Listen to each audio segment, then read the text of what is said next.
Hello అండి, good afternoon అందరికీ. Happy Sri Rama Navami అండి. ఆ సీతారాముల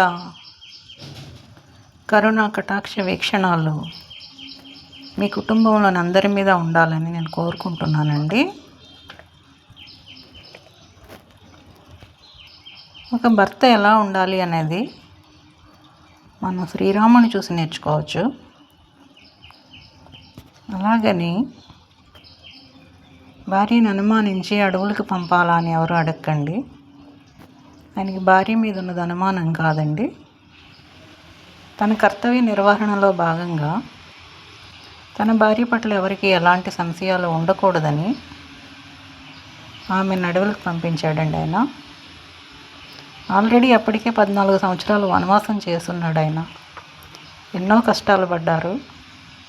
అమ్మయ్య అంతా ఓకే, ఇక మనం రిలాక్స్డ్గా ఉండొచ్చు అనే టైంలో మళ్ళీ సీతను అడవుకు పంపాల్సి వచ్చింది.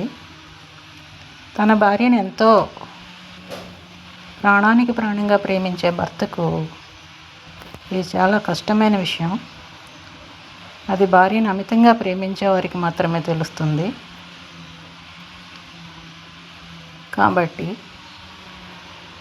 అనవసరమైన వాదనలు వద్దండి, మంచిని మాత్రమే తీసుకుందాం.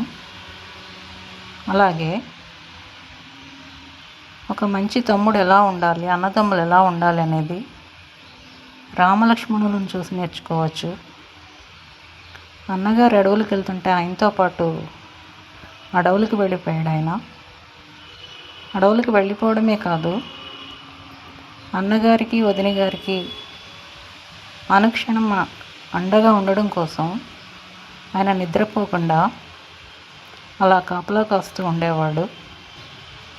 ఆయన నిద్రని ఆయన భార్య, లక్ష్మణుని భార్య ఊర్మిళ తీసుకుందండి.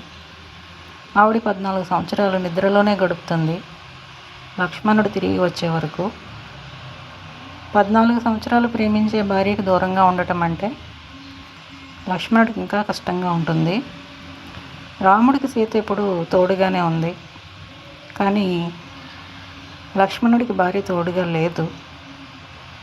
ఆవిడ మోరల్గా తోడుగా ఉంది, కానీ ఇద్దరూ విడివిడిగా ఉండాల్సి వచ్చింది. అలాగే అన్నలిద్దరూ అడవికి వెళ్ళిపోయారు, నేనే రాజ్యం ఏలేద్దామని భరతుడు అనుకోలేదండి. అన్న పరిపాలించిన రాజ్యాన్ని, అన్నగారు పరిపాలించవలసిన రాజ్యాన్ని నేను పరిపాలించడం ఏంటని చెప్పి ఆ సింహాసనం మీద రాముని పాదుకలు పెట్టి రాముడు వచ్చే వరకు వాటిని భక్తితో పూజిస్తూ రాజ్యపాలన చేస్తాడండి భరతుడు. అది ఆయన గొప్పతనం. సో సీతను వెతికే ప్రాసెస్లో రాముడికి హనుమంతుడు పరిచయం అవుతాడు. ఒక నిజమైన భక్తుడు ఎలా ఉండాలనేది హనుమంతుడిని చూసి నేర్చుకోవచ్చు మనం. అలాగే విభీషణుని చూసి కూడా మనం నేర్చుకోవచ్చండి. విభీషణుడు రావణాసురుడి తమ్ముడండి. ఎప్పటికప్పుడు మంచి విషయాలు చెప్తూ ఉంటాడు అన్నగారికి.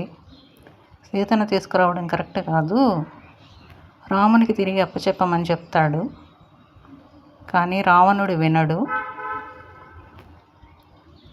సో ఇలాగా రామాయణంలోని ప్రతి పాత్రకు కూడా ఏదో ఒక ప్రత్యేకత ఉందండి.